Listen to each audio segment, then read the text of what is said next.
우리 말씀 보겠습니다. 하나님의 말씀 누가복음 2장 1절부터 7절까지 말씀입니다.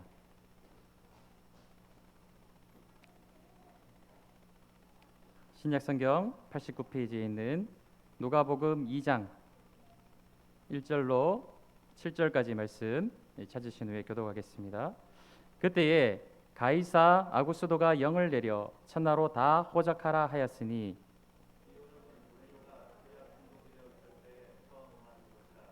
모든 사람이 호적하러 각각 고향으로 돌아가매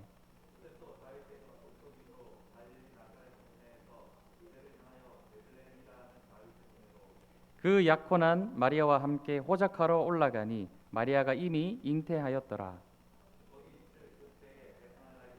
함께 하겠습니다. 첫 아들을 낳아 강보로 싸서 고유에 누였으니 이런 여관에 있을 곳이 없음이러라. 아멘. 우리 함께 인사하도록 하겠습니다. 메리 크리스마스. 네. 우리 성도님들 메리 크리스마스가 무슨 뜻인지 알고 계시죠? 메리는 축하합니다, 기쁜 날입니다 이런 뜻이고요. 이 크리스마스는 그리스도와 마스의 합성어에서 크리스마스가 되는데 그리스도 더하기 마스는 예배라는 뜻이겠죠. 그래서 예수님을 기쁘게 예배합시다 이런 뜻이 바로 메리 크리스마스가 되겠습니다. 우리 하나님을 믿는 백성들에게는 이보다도 더 좋은 인사말이 없을 줄로 믿습니다. 메리 크리스마스. 그러나 세상 사람들은 이 말을 그냥 자기들이 즐기는 날 이상한 그 용어로 막 사용하는 것을 보게 돼요. 그래서 우리가 메리 크리스마스 진정한 의미를 주변 사람들에게 알려주시는 그런 성도님들이 되시기 바랍니다. 올 한 해를 돌아보면 이 새로운 교회에 감사한 일이 참 많이 있었습니다. 오늘 52주째 2022년의 마지막 주일을 이렇게 하나님 앞에 올려드리면서 이 한 해에 감사했던 그런 제목들을 하나님께 돌아보게 되는데 많은 성도들을 또 보내주시고 함께하게 된 것이 참 하나님의 은혜이고 정말 이것이 사람의 힘으로 되는 것이 아니라 하나님이 인도하시지 않으면 되어지지 않는 것이라는 것을 다시 한번 생각해 보게 되는 그런 은혜의 시간들이라는 것이죠. 이 모든 것이 우연히 된 것은 절대 아니라는 것입니다. 이 모든 것은 우연히 된 것이 아니라 하나님의 인도하심, 계획하심 아래 우리가 한 공동체 한 몸 이루게 된 줄로 믿어요. 노사연 집사님께서 찬양은 아니고 그런 노래를 부른 적이 있죠. 우리 만남은 우연이 아니야 그런 노래를 불렀는데 그 뒤 가사는 좀 이상한 가사지만 이 가사를 딱 생각해 볼 때 우리의 만남은 결코 우연이 아니다. 하나님이 다 인도하심 아래 있다는 것을 생각해 보시는 그런 성도님이 되셨으면 좋겠습니다. 예수님이 이 땅에 오신 것은 결코 우연이 아니에요. 또 성경 역사 가운데 예수님이 태어나기 직전에 세례 요한이 또 이 땅에 태어난 것도 결코 우연이 아니었어요. 하나님은 온 세상의 역사를 주장하고 계시고 하나님의 섭리 가운데 그 뜻대로 운영하고 계십니다. 운행하고 계십니다. 그것을 우리가 말씀을 통해서도 보아 알게 되고 우리의 삶 가운데 함께 하시며 동행하시며 역사하시고 인도하시는 하나님을 경험하게 될 때도 그 당시에는 알지 못하지만 지나서 되돌아보면 이 모든 것이 하나님의 계획 안에 있었고 인도하심에 있었다. 나는 나의 자유의지대로 내가 원하는 대로 선택하며 나아갔지만 뒤돌아보니 이 모든 것이 하나님의 인도하심 아래 있었다라는 것을 깨닫게 되는 것을 보게 된다라는 것이죠.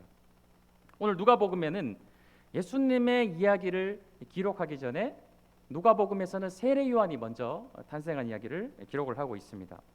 우리 성경 말씀 한번 띄워주실 때 누가복음 1장 5절 말씀부터 좀 보도록 하겠습니다. 5절 말씀에 보면 유대왕 헤롯 때에 아비야 반열에 제사장 한 사람이 있었으니 이름은 사가랴요 그의 아내는 아론의 자손이 이름은 엘리사벳이라라고 말씀하고 있어요. 그래서 누가복음은 세례 요한의 탄생으로부터 기록을 하고 있는 것을 보게 되는데 아비야 반열의 제사장 중에 한 사람인 사가랴라는 사람이 등장을 하게 되는데 마침 그에게는 나이가 오래 들도록 아이가 없는 그런 상황에 있던 그런 제사장이었습니다. 제사장의 시작은 성도님들 잘 알고 계시죠? 출애굽 시절에 시내산에서 율법을 받고 그때 하나님께서 레위 자손들, 레위 지파를 세우셔서 그 레위의 후손으로부터 아론을 대제사장으로 삼으시고 그 후예들이 점점 번성하여 나가면서 그들이 제사장의 직무를 감당하는 것을 보게 돼요. 아론에게는 4명의 아들이 있었습니다. 그런데 장남인 나답과 차남인 아비후는 하나님께서 지정하지 않으신 불을 갖다가 성전에 분향하는 바람에 그들이 죽게 되었어요.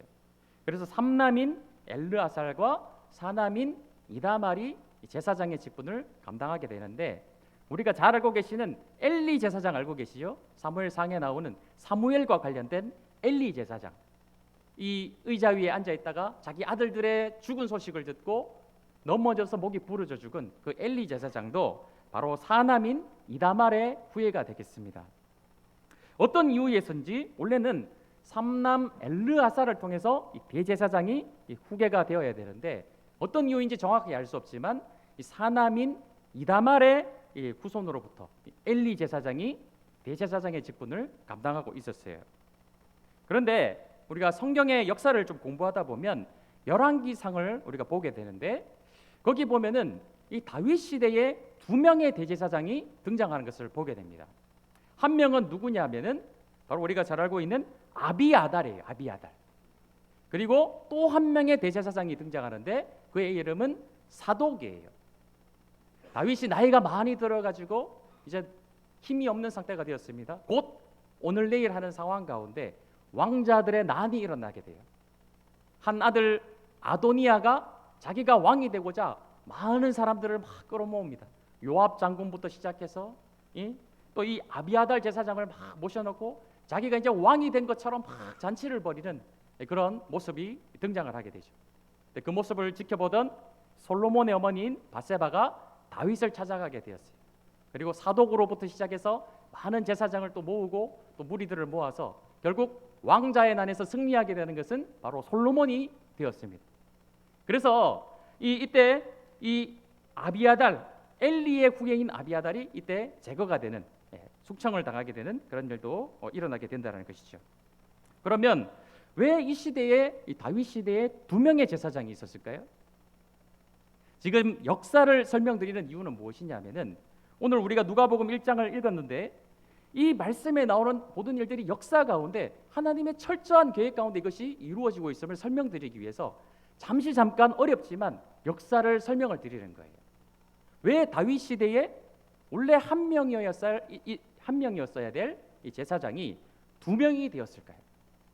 우리가 사무엘상을 보게 되면은 엘리 제사장 시대에 어떤 일이 벌어지게 되죠? 블레셋과 전쟁이 일어나게 돼요. 패배합니다. 안 되겠다 싶으니까 그때 당시에 홈리와 비나스, 엘리의 2 아들인 홈리와 비나스가 하나님의 언약궤를 들고 전쟁터에 나가게 되죠. 또 전쟁에서 패배하게 되었습니다. 심지어는 하나님의 언약궤를 블레셋 사람들의 손에 빼앗기게 되었어요. 그로부터 원래 기브온에 있었던 하나님의 성전에, 하나님의 장막, 성막에는 이 하나님의 언약궤가 부재한 상태가 되었어요. 다른 모든 성전 기물들은 다 있는데 언약궤만 없는 상태로 이 장막이 제사장들의 손에 의해서 운영이 되고 있는 그런 상황이 꽤 긴 시간이 흘러갑니다. 그런데 하나님의 언약궤가 스스로 돼요. 하나님의 역사하심을 따라서 그 블레셋 땅에 재앙을 내리게 되었고, 이 언약궤가 여러 가지 막 소의 어떤 수레를 타고 막 돌아오게 되는 그런 과정을 거쳐가지고 베세메스 지역에 도착을 하게 되죠. 거기서 사람들이 그 언약궤를 들여다보는 바람에 수많은 사람들이 죽어나가게 돼요. 그래서 이 언약궤가 베세메스에 머물러 있을 수 없어서 어디로 가냐 하면은 기럇 여야림으로 가서 거기서 20년이라는 세월을 보내게 됩니다. 그러니까 기브온에 있는 하나님의 원래 성막에는 언약궤가 없는 상태로 수십 년의 세월을 보내게 되는 거예요. 거기서 제사장들이 그 성막을 섬기고 봉사하는 상태가 되겠죠. 그런데 기럇 여야림에 오랫동안 머물러 있던 이 언약궤가 언제 다시 돌아오게 될까요? 다윗 시대에 다윗이 왕이 되고 나서 우리 성도님들 잘 알다시피 다윗이 언약궤가 돌아올 때 막 기뻐서 춤을 추다가 그의 하체가 드러난지도 모르고 막 춤을 췄던 장면을 기억하시죠? 그때 이 언약궤가 기브온으로 원래 하나님의 모세의 장막이 있었던 모세가 만든 장막이 있었던 기본으로 돌아오는 것이 아니라 예루살렘으로 돌아오게 되죠. 그래서 다윗이 이 예루살렘에 언약궤를 모셔놓는 장막을 설치를 하게 되는데, 우리 성도님들 잘 들어보셨을 겁니다. 그것이 바로 다윗의 장막이에요. 그래서 이스라엘에는 두 장막이 다윗 시대에 공존을 하게 되는 거예요. 기본에 있는 언약궤가 없는 상태로 있던 장막과, 거기서 대제사장들이 제사장들이 섬기게 되겠죠.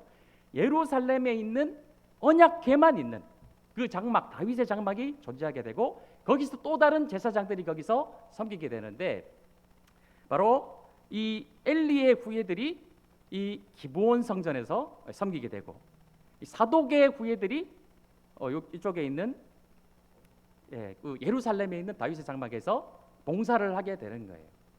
그런데 어떤 일이 벌어집니까? 다윗이 자기는 백향목 왕궁에 살면서 하나님의 언약궤, 하나님의 집이 초라한 성막에 있는 것을 자기가 보고 송구해서 견딜 수 없어서 하나님의 성전을 건축하기로 하죠. 그래서 예루살렘에 성전을 건축을 하는 거예요. 그때 두 곳으로 나뉘어져 있던 이 장막이 하나의 성전으로 통합이 되게 되는 거예요. 한쪽 성전에는 아비아달의 후예들이 아비아달 파들이 성전에서 제사장으로 섬기고 있고, 한쪽에는 사독파들이 섬기고 있다가 이것이 합쳐지게 되는 거예요. 그러면은 두 그룹 사이에 갈등이 생길까요? 생기지 않을까요? 서로 우리가 대제사장의 어떤 명분을 가진 계열이라고 하면서 서로 막 섬기려는 갈등이 두 그룹 사이에서 막 일어나게 되는 거예요. 그래서 우리가 오늘 읽은 누가복음 1장에 보면은 유대왕 헤롯 때에 24그룹에 달하는 제사장 그룹이 존재했고, 제사장들의 숫자가 약 18,000명이 되었습니다. 그러니까 24그룹, 18,000명 나누기 24그룹 하면 한 그룹당 몇 명의 제사장이 포함되어 있냐면 약 700명에서 800명의 제사장들이 한 그룹에 소속이 되어 있는 거예요. 그럼 1년 하면 52주기 때문에 이 24그룹이 1년에 2주 정도를 돌아가면서 이 성전을 섬기게 되었습니다. 그런데 한 그룹당 몇 명 정도가 있다고요? 거의 700명, 800명에 달하는 제사장들이 있었는 거예요. 성전 안에는 많이 들어가야 두세 명이 들어갈 수 있고 1년에 2주 정도 기회가 주어지는 그런 상황입니다. 그러면 그 많은 제사장들이 성전에 들어갈 수가 없게 되겠죠. 그래서 어떤 일이 벌어지느냐? 네, 우리 8절 말씀 보겠습니다. 누가복음 1장 8절 말씀에 보면, 마침 사가랴가 그 반열의 차례대로, 이게 반차입니다. 반차대로 하나님 앞에서 제사장의 직무를 행할세 제사장의 전례를 따라 어떻게 하죠? 제비를 뽑아 주의 성전에 들어가 분향하고라고 하는 거예요. 1년에 한 차례 정도 우리 그룹에 기회가 주어지는데, 우리 그룹에는 700명, 800명의 제사장이 있어요. 그 가운데 제비를 뽑아서 두세 사람이 성전 안에 들어가는 거예요. 그러면 이런 확률로 따지면 한 제사장이 평생에 가서 이 성막 안에 한번 들어갈까 말까, 그 기회조차도 주어지지 않을 수도 있다는 거예요. 많아야 일평생 2번 성전에 들어갈 수 있는 그런 기회가 주어지고 한 번도 못 들어가는 사람이 대부분이었다는 거예요. 그런데 어떻습니까? 마침 사가랴가 그 반열의 차례대로 직무를 행하게 되는데 제비를 뽑아서 당첨이 된 거예요. 그래서 성전 안에 들어가게 되었다는 것이죠.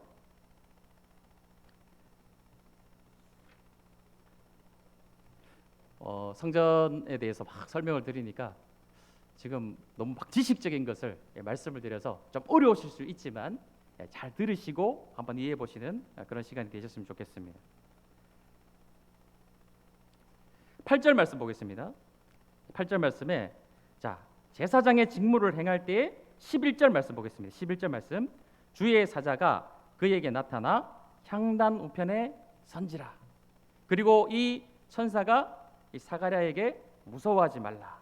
너의 간구함이 들려서 네 아내 엘리사벳이 내게 아들을 낳아주리니 이름을 요한이라라고 말씀하고 계시죠.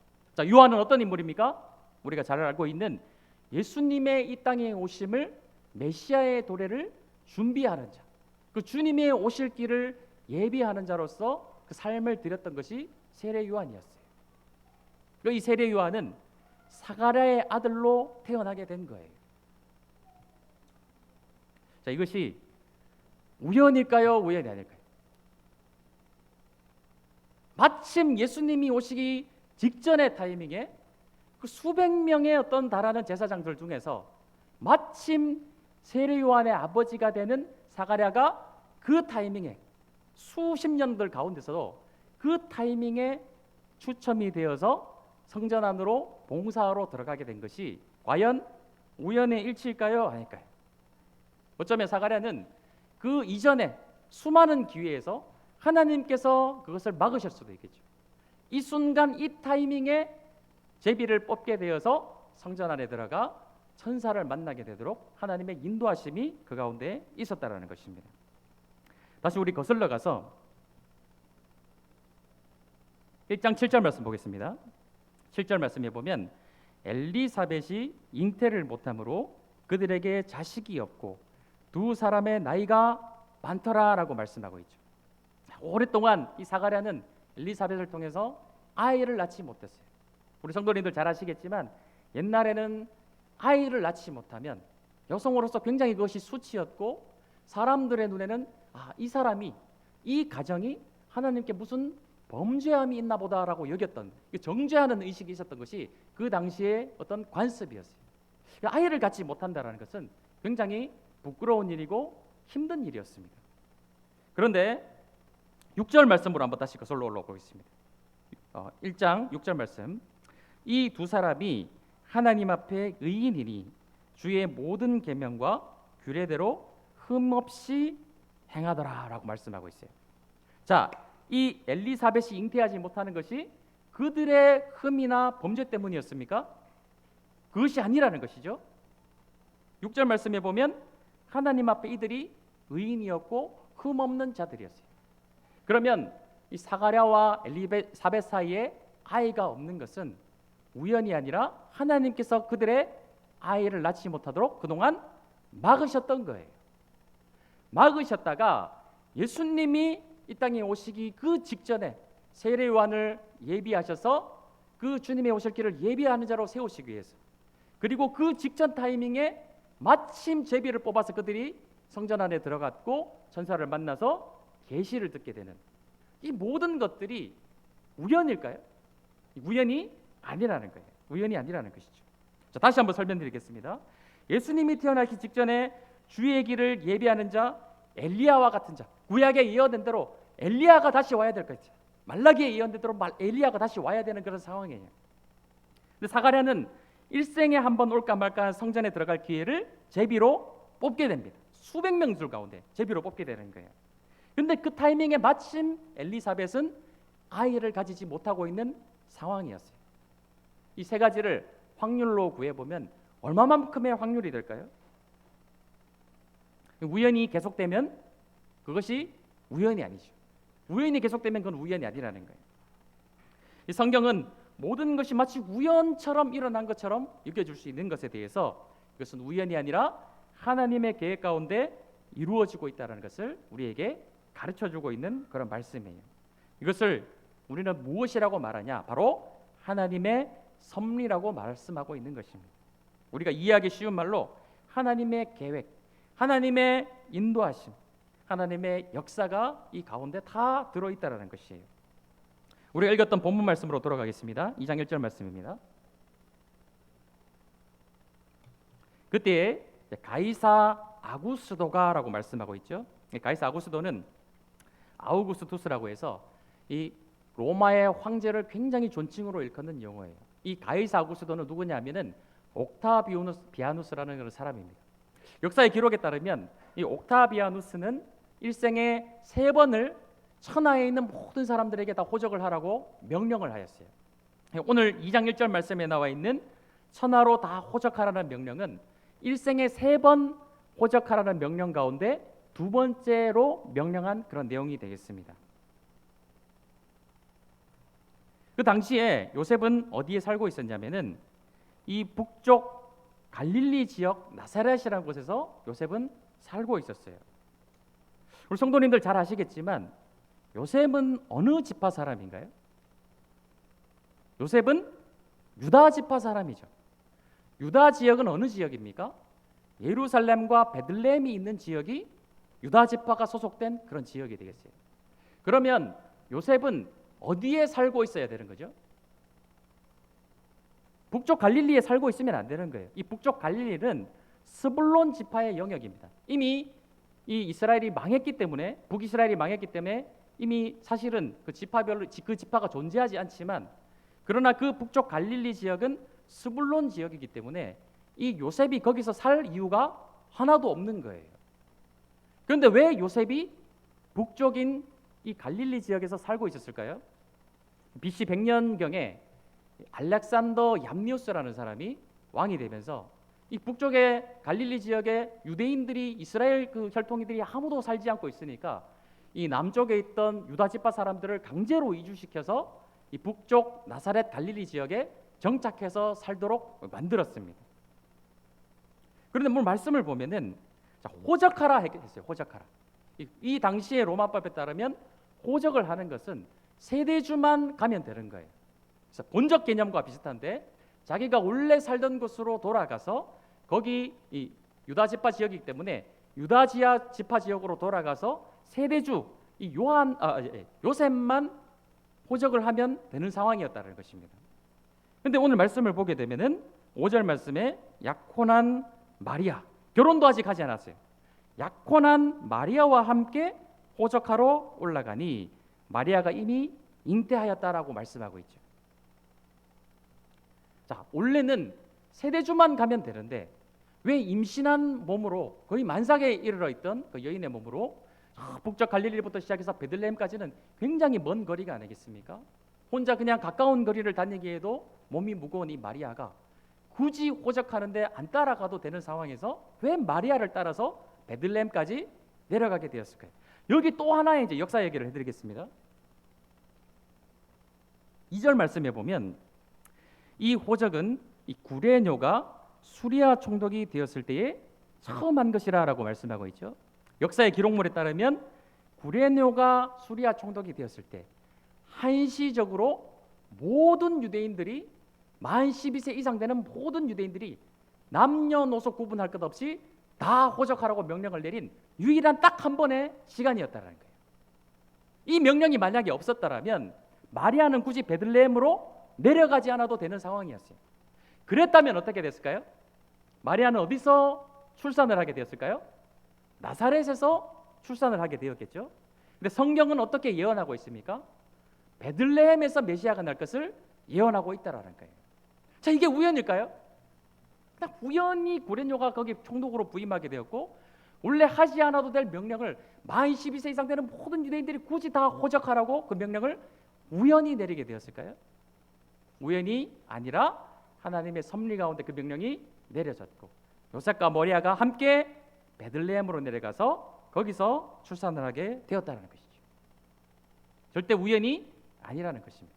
그래서 우리가 로마의 역사, 이 세계사의 역사를 공부하면 공부할수록 이것은 모든 것들이 우연이 아니고 하나님의 계획하심과 섭리 가운데 다 들어있는 것이라는 것을, 그리고 더 성경을 깊이 연구하고 또 세계의 역사를 공부하게 되면 할수록 어떻게 될까요? 이것은 우연이 아니라 이 세상의 모든 역사는 하나님의 계획과 섭리 가운데 있음을 깨닫게 되어진다는 것이죠. 로마서 8장 28절 말씀을 한번 좀 띄워주십시오. 요절입니다. 요절. 다 외우셔도 좋은 말씀이에요. 자, 우리가 알거니와 하나님을 사랑하는 자, 곧 그의 뜻대로 부르심을 입은 자들에게는 모든 것이 합력하여 선을 이루느니라 말씀하고 있어요. 모든 것이 다 합력하여서 선을 이루게 하시는 하나님이시라는 것이죠. 다시 한번 말씀드리지만 우연은 없다라는 것입니다. 올해 우리 교회 가운데 이렇게 성도들이 함께 모일 수 있었던 것 우연일까요? 처음에도 말씀드렸지만 그래서 결코 우연이 아닌 줄로 믿습니다. 하나님 안에서 우리가 함께 이렇게 공동체를 이루게 됐고 함께 예배를 드릴 수 있는 것은 다 하나님의 계획 가운데 있는 줄로 믿어요. 우리 한 집사님과 성경 공부를 하다가 이렇게 말씀하시는 것을 들은 적이 있습니다. 하나님께서 우리를 이렇게 모이게 하신 것을 보니까 무슨 하나님의 어떤 뜻이 있는 것 같다. 여기 다 이렇게 다 모아놓고 하나님이 어떻게 하시려고 우리를 이렇게 모으셨는지 참 그걸 알 수 없지만 기대가 된다라는 그런 말을 같이 함께 성경 공부하는 가운데 나눈 적이 있던 것을 기억하게 되었어요. 저도 마찬가지입니다. 하나님께서 우리를 이렇게 왜 모이게 하셨을까? 이 모이게 하신 것이 결코 우연이 아닌 것이 막 대화 가운데 나타나게 되고 드러나게 되는데, 하나님께서 우리를 이렇게 모이게 하신 것이 하나님의 뜻과 계획이라면 그냥 모이게 하신 것은 아닐 텐데, 우리를 이렇게 모아놓고 하나님께서 우리를 위하여서 또 우리를 사용하셔서 어떤 일을 과연 하실까? 우리 성도님들 기대되지 않으십니까? 2022년이 이렇게 지나갔어요. 2023년을 이제 우리가 곧 앞두고 있는 그런 상황 가운데 있는데, 하나님께서 우리 교회 가운데 2023년 무엇을 계획하고 계시고 어떤 일을 경험하게 하실까? 기대되지 않으십니까? 하나님께서 우리를 모이게 하셨고 그냥 모이게 하신 것이 아니라면 하나님께서 우리를 통해 하실 일이 있으실 줄로 믿습니다. 그 일을 우리가 무엇인지 알지 못하지만 항상 기도하고 말씀을 읽고 우리가 함께 주님 앞에 사랑을 나누는 공동체로 잘 단합되어지고 하나가 되어질 때 하나님의 하늘의 뜻이 우리를 통하여서 이 땅 가운데 이루어지게 될 줄로 믿어요. 우리의 일터 가운데, 우리가 살아가는 지역 가운데, 이 교회가 세워져 있는 이 지역 가운데 하나님 아버지의 뜻이 우리를 통하여 이 땅 가운데 아름답게 성취될 것을 기대하시면서 나아가시는 그런 성도님들의 삶이 되시기 원합니다. 우리 함께 찬양하겠습니다.